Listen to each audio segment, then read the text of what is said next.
Nak, Saman pa? tagkuha to kapayas kay magutan ta. Ah, katas ato pa? Di ko kabot ato.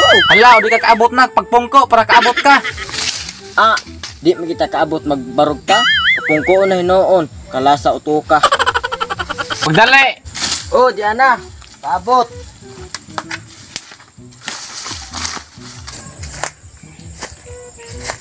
Ah, taasar ni kapayasa da.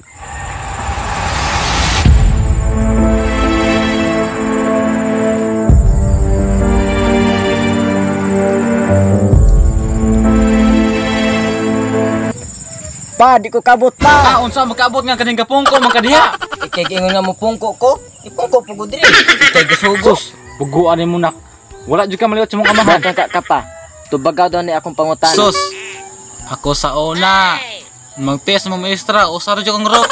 Kini bata wag gyud maliot sa amahan nga bright. Dili na ko magtel. Bright bitaw. Kini, tubagan ni akong pangutana. 5 plus 5. Oy, maora to nak. 9. Pataka naman ka pa. 5 plus 5, 9. 10 man ang answer. Unya.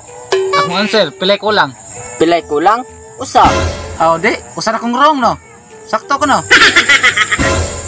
9 or 10. 5 plus 5. 9 or 10. 9. Ah, sakto di ka pa.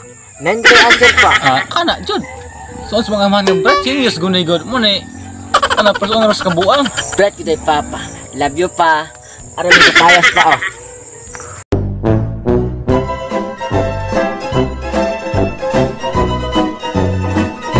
Pwede ko mangayog number ni Mumiga. Kada adlaw ko ni mo mangumusta. Bisan ang sa tuntok nga di makasamo. Unli topic baby, di ka maglato.